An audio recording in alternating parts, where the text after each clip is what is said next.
We are reading 2 Corinthians chapter 5, verses 1 to 10. For we know that if the earthly tent we live in is destroyed, we have a building from God, an eternal house in heaven, not built by human hands.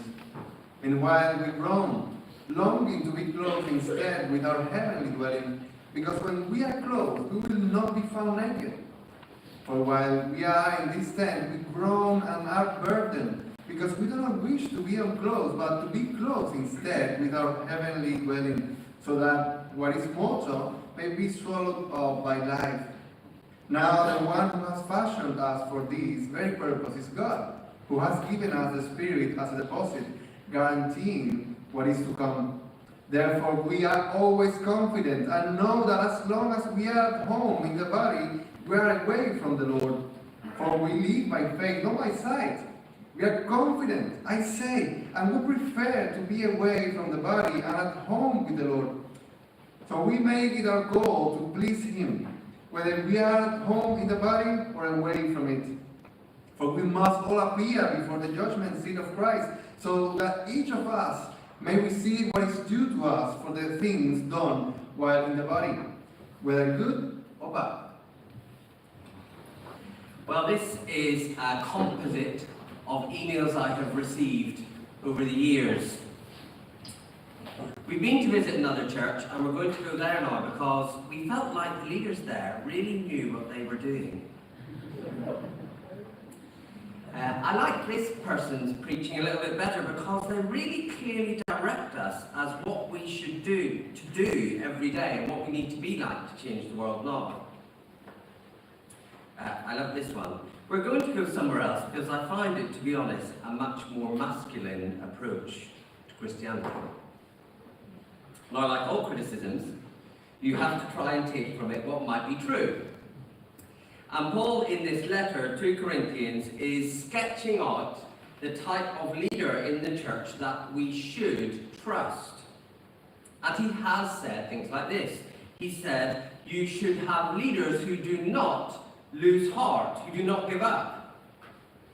You should have leaders who continue to speak the truth out of faith in God, no matter what's going on around them.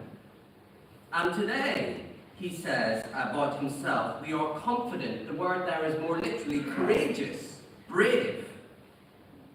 So, if we are not like that, the people who lead you at Christ Church Liverpool, that's a problem. You're right to point it out. Yet, Paul has also said things like this. Josh talked about it last week. We have this treasure, which is the gospel, in jars of clay. That is something obviously weak and disposable. He's saying the message is amazing, but the holder, the bearer of the message, should be obviously weak and flawed. Paul has said this, we carry the death of Jesus around with us. Like we live sort of carrying what it's like to be rejected like Jesus. We do that so that other people can have life brought to them. So the idea that the leader should look strong and impenetrable and always know what they're doing and look impressive, Paul just doesn't agree with that. He says, we're passing on the message of a dying Saviour who died in weakness. And so the leadership has got to sort of embody that. Now we're going to explore today, I think, what this bit about 2 Corinthians 5 is. How can we have this attitude Paul describes that I find very hard, actually, of not losing heart, of speaking the truth because we believe in God, of being courageous and brave. How can we do that, yet also be a disposable, weak, cracked, easily blown about canvas tent with the message in it? How do those two things go together, this courage and this weakness? Now, Paul has had a difficult relationship with this church in Corinth. You will have picked it up if you've been here.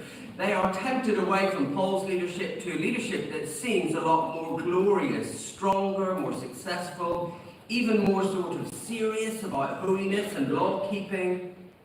They loved this leadership that really strongly directed them what to do and how to live, more clearly than Paul was willing to do. And Paul's given two answers to the criticism. We've seen he give the answer to say, listen, the message about Jesus is more glorious than any message that is just about telling you what to do. You just can't see it.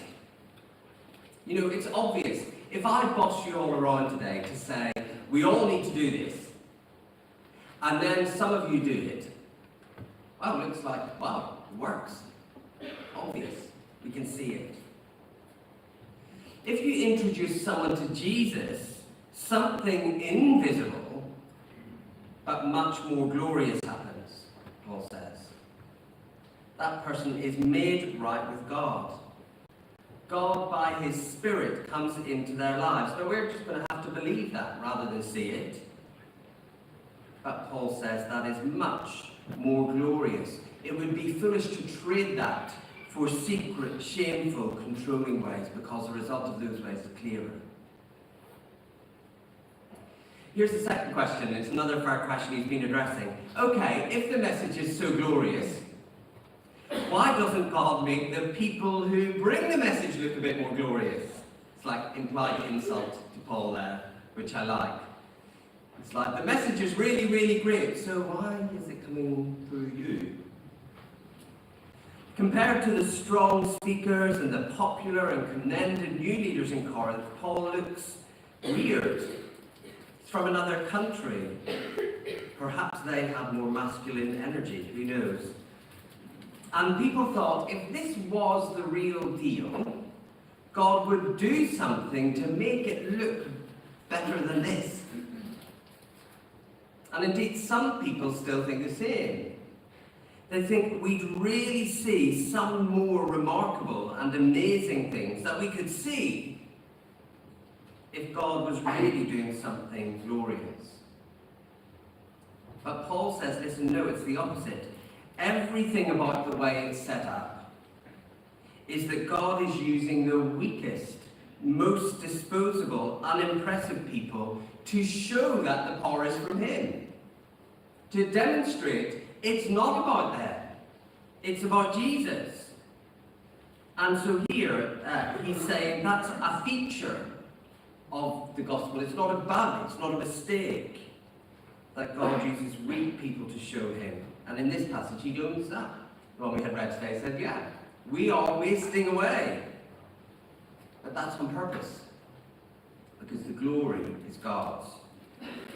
So we're going to see two more things today about people you should trust, even though they look weak. Here's the first thing that we see. Sorry, this isn't really working for me, so you can do it. The first thing you see is this. Normal leadership is spirit-filled groaning.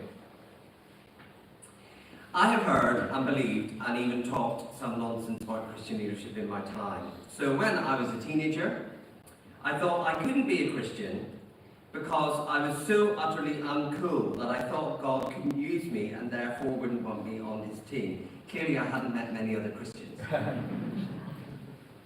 I lived in a world for a while where people ran camps that were only, Christian camps, that were only for people of a certain wealthy background. And the justification was, well, you need to be with rich, powerful people like you if you're going to be in the gospel. I taught, I think, for a while, that people need to see the same competent, professional thing they might experience at work, at church. They're going to really respect what we're doing here. And then there's all sorts of nonsense I have heard but not believed. I was reading a Christian magazine recently where a female ministry worker was saying, well, I do so much public speaking, I needed to use some of the money people gave me to have plastic surgery. Or the watering down of Christian ethical beliefs. People won't accept it if we say that controversial thing. So, change the message a bit. They're all versions, those, of the same untruth, which is this. People think it's our job to work out what people think is a successful life right now, and then make sure we're offering that. So you've already decided what you think a successful life is. Oh great, I've got some of that. And so let's change ourselves, let's change us. Let's make sure we look like we are offering that thing that they need. So let's try to be cool. Let's delete working class people from the church. Let's order people around like the chief executive. Let's model being rich and successful. Let's let go of Christian ethics. But the point Paul says is this: we don't have everything now. That is the very thing he is saying. You see, in the passage he says, we have an earthly tent, and we are waiting for a heavenly home. So the point is that while we are here, we groan. You see, he uses that phrase. We are burdened. In fact, being a Christian, it's not just that you have to live in a broken world and you have the same problems everybody has, although you do have that. But Paul's been saying throughout this letter, you invite extra burdens and difficulties. Why do we do that? Because our hope is not in what is passing now. He uses this lovely phrase in verse 4. He says, what is mortal is someday going to be swallowed up with true life. So we don't say, oh, we can give you what you want now. We say, yeah, it is frail and weak and passing. The experience day to day of the person passing on this message is groaning, is longing for that true home, is realizing that this tent is so flimsy. Now that's a feature, it's not a bug, it's not a mistake, because the whole point of the gospel is that it's not offering what we want right now, because it is building an eternal home for us.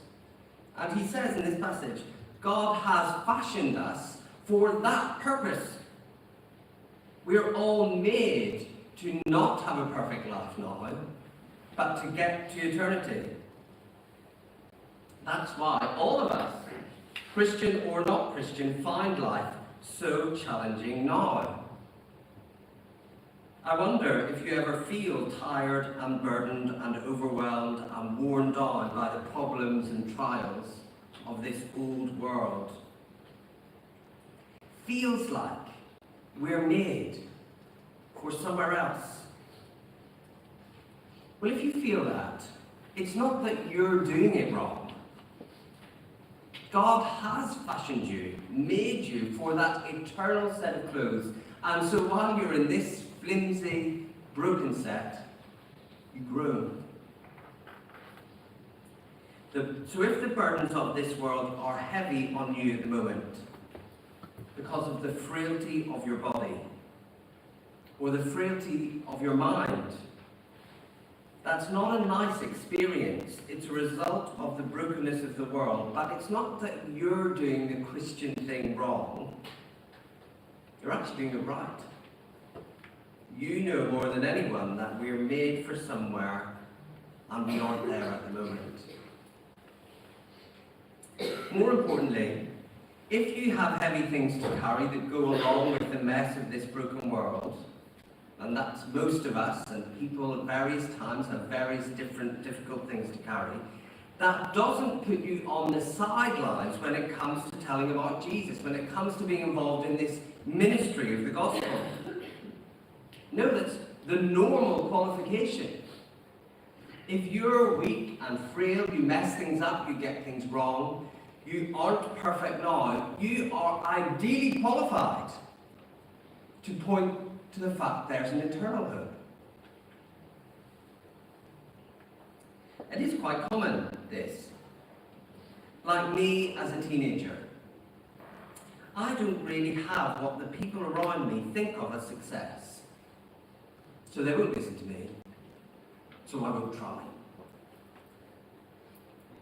Someone said to me recently, they said, I'm really praying for this thing, and all my non-Christian friends know that I'm praying for this thing. It's going to look really bad if it doesn't happen. Is it? Or does you continuing to trust God, even though you don't get what you're praying for, show that there is an eternal hope beyond what we know, which is the thing we're trying to communicate? I think lots of us think people will be really attracted to know Jesus if we are all money and plastic surgery and wealth. But you genuinely point to the value of Jesus if you're groaning and trusting, longing for a heavenly dwelling, knowing that this body is just a tent. Lots of people think that just being weak people, waiting for glory, trusting in God, that's not enough. We need to add in success, add in miracles, add in slick and brilliant presentation. Paul doesn't say this, but my guess is that the people who hear that type of message, the slicked up, made to look better one, they get some nasty surprises later when they discover Jesus is not offering their definition of success. I've been thinking this week because of this talk, about the people who I most respect, who are most pointing me to Jesus. I saw one of them, a couple that I'm friends with last week, hadn't seen for a while. They're some of the cleverest people I might ever have known.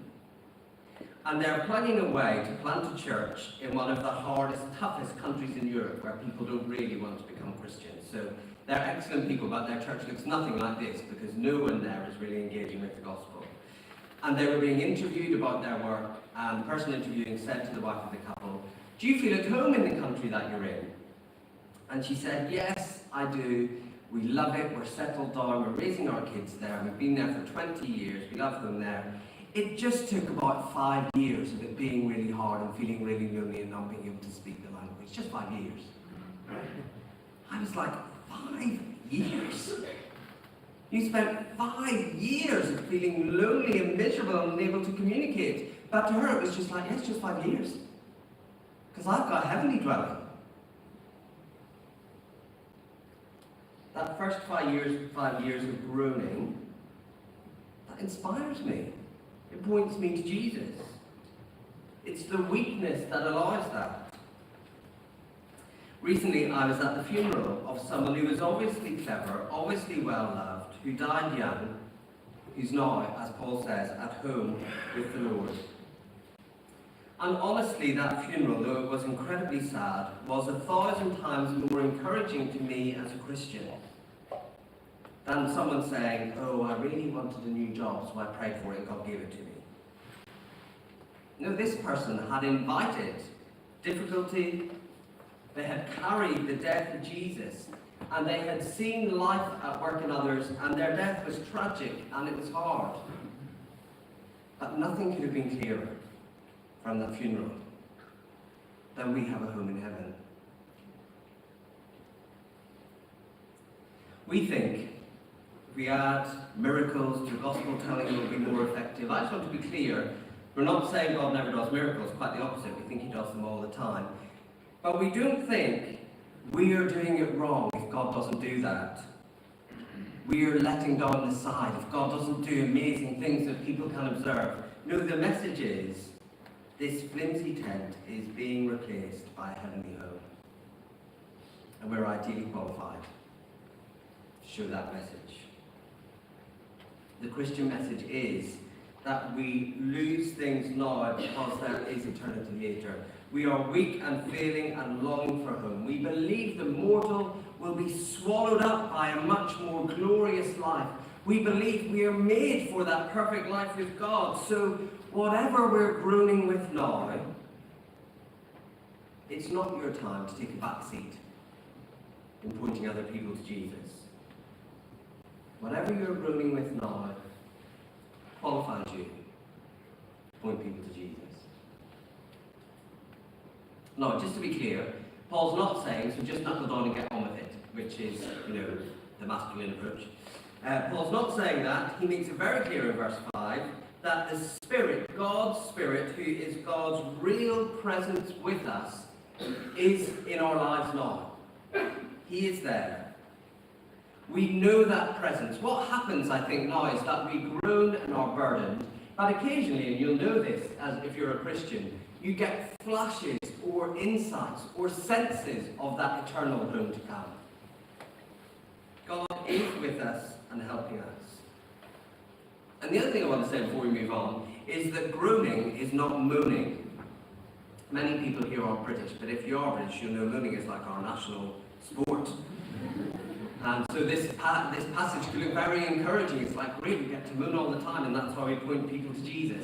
It's not moaning. It's not, oh, woe is me, life is terrible all the time. It's honesty about that. But think of those two people who inspired me. They were full of joy in God's gifts. They really felt the Holy Spirit really helping them. They knew God's presence. They knew that guarantee of the future. But that doesn't mean all the burdens are lifted.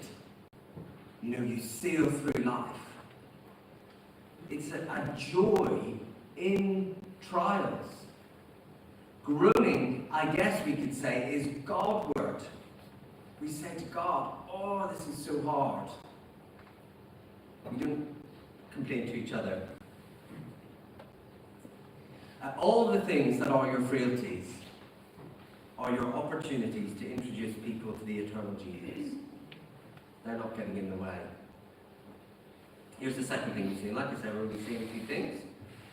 That should come up on the screen. Jesus-focused courage goes with the groaning. Once I heard a guy speaking who's really lived this way. He's lived his whole life really knowing this life is a tent and living for his heavenly home, and really given his life to spreading the gospel to people. And he was saying this as if it was really funny. He was like, one of the things I like to do when I'm travelling is to try and arrange to have layovers or flight changes in very strict Islamic countries. And I try to have long layovers. I try to go into cities and find bookshops. And I slip Christian leaflets in Arabic into Qurans. Now, I was like, well, it is funny. And then it was like, although also extremely dangerous. He was not doing that at all. He was not being all like, yeah, I'm such a martyr. He was like, isn't it hilarious? You're very joyful about it. He's reflecting, though, the attitude of Paul in verse 6.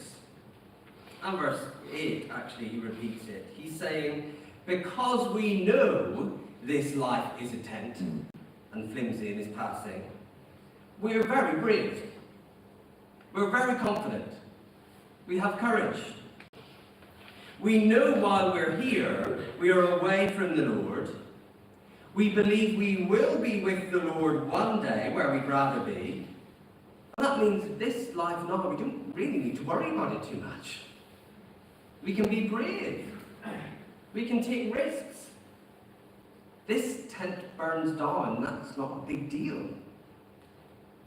I don't mind risking things that won't last anyway. We are very courageous, he says. Now, I do realise the word conservative is a dirty word in Liverpool. So I'm about to use that word, I just want to make it clear it's not in a political sense. If you believe what this church believes, which you can come and talk to me about afterwards if you like, people will call you a conservative Christian, and they don't mean you vote blue, just to be super clear about that. But you believe things that Christian churches have always believed, and we conserve those things. We believe that tradition that's been passed on. I think that's the right position. I don't think we get to change the truth as time goes on. The thing about this is, if you are what I would call conservative theologically, which you are if you believe what we believe in this church, we tend to be a bit conservative by personality. We tend to be a bit risk-averse, a bit timid, not confident.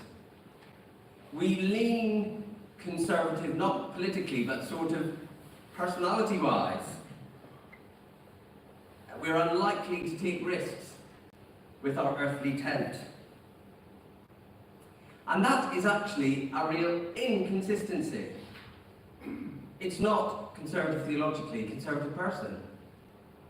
Conservative theologically, Paul says, should lead you to take big risks with your earthly tent. Because you don't think you're getting to keep it anyway.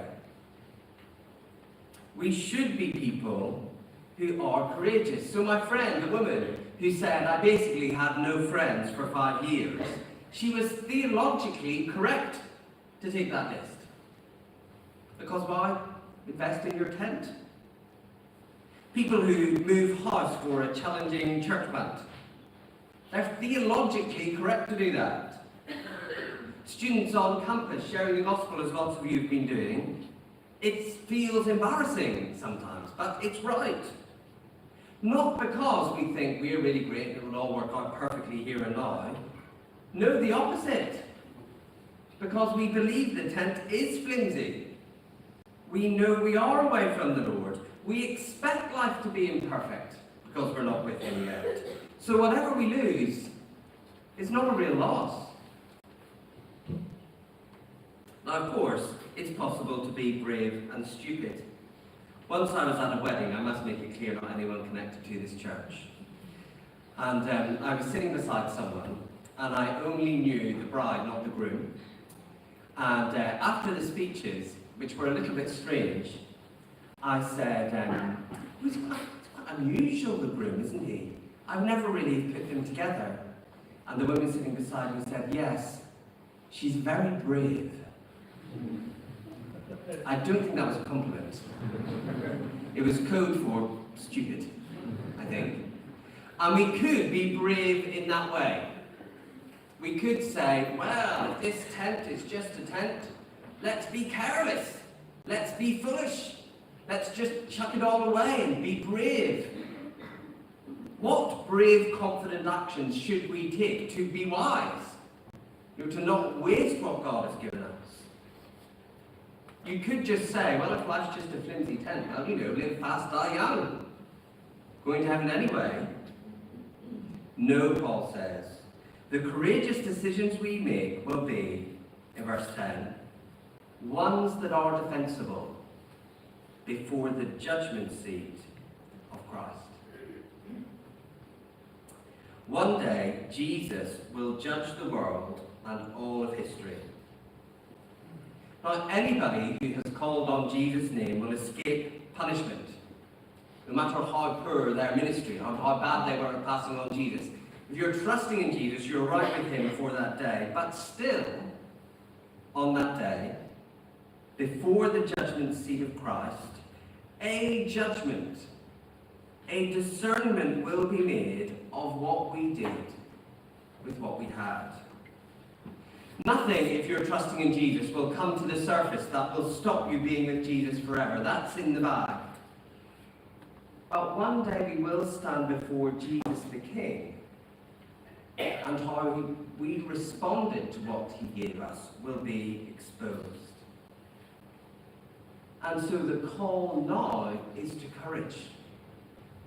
It is to confidence, to risk what is actually risky anyway, the flimsiest of tents, the comforts of now, not just for, the sake of being brave, but evaluating what we do now in how it will stack up when we come face to face with Jesus Himself.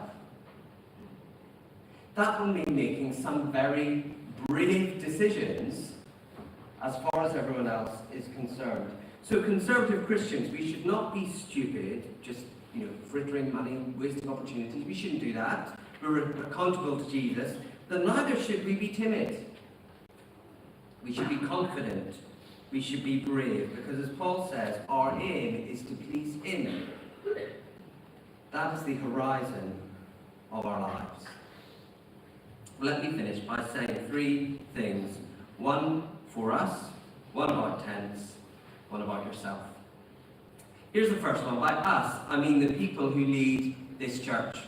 After I wrote my talk, I had a sudden thought that by quoting emails people have sent me over the years, you might think, well, I've never sent him an email because it will get mentioned in a sermon. And that could be taken as trying to silence criticism, which I'm definitely not trying to do. We are highly committed at Christ Church to the members of the church holding the leaders strongly accountable. So please do that. But I think what 2 Corinthians 5 is saying, please ask us the right questions. Don't ask us if we're strong. Don't ask us if we know what we're doing. We don't. Don't ask us if we have all the gifts we need to make this a successful church. We don't have that. But do ask us this: is what you're doing going to be defensible as a brave decision before the judgment seat of Christ? ask us that. Kitty's mentioned earlier, in a few weeks' time we'll be having our church AGM, where we report back to the church and make decisions about what our church should be doing. There's often, a heated debate in those meetings, which is fine. But let's debate the right question. We're asking the question, what are we doing that is going to be viewed as having been brave and right when we come face to face with Jesus? We'll disagree about what that looks like, that's fine, but let's make sure that's what we're talking about. Ask us the right questions. Let me say a word about tents. Camping, not for me, so I'm loving this passage where he's like very down on tents. I'm extremely down on tents, and I'm about to be more so. Sometimes people come and talk to me, and I feel this myself. People say, there's someone in my life I would really love to be a Christian, or a group of people in my life I'd really love to be a Christian, my family or this group of friends, and I'm just not getting anywhere. They're not interested, they're not connecting with it, I don't know what to do. Now, there can be all sorts of reasons for that are nothing to do with you, the messenger. People make their own choices. But sometimes, I think, basically my life as a Christian is indistinguishable from their life as not a Christian. Why would they want to talk about this? The way I've been thinking about it this week is, everybody is not eternal, and if you don't believe there's eternity, you spend a lot of time decorating your tent. Make it as nice as possible before it all burns. And sometimes I think we join in with the tent decorating, trying to make this life as easy, as pleasant, as successful as possible. And if that's the case, we're not communicating what Paul is communicating here, which is, this is all flimsy, it's all passing, our home is in heaven. And maybe that's the reason. Maybe sometimes, I can't say every time, but maybe sometimes that's the reason. With our friends, there's nothing to talk about. Third thing, you. I want to encourage you to believe this about yourself. Particularly, I want to say, you are not off the field, no matter how flimsy you feel. In fact, it's the opposite. Where you are at your flimsiest, your frailest, your least successful, that is the very place you can point to the reality of our eternal home. You're not off the field, no matter how flimsy. I just want to say, I know lots of people in this church, kind of my job, so it'd be fake if that wasn't true. There are countless examples in this church family of people living this. People carrying heavy burdens, groaning with them, but persevering because heaven is our home. Let those people teach you. And if you're one of those people thinking, oh, I'm not up to much because I'm so rubbish in this way, you're probably doing a better job than anyone of pointing us to Jesus. Your burdens, your groans, they are your opportunities.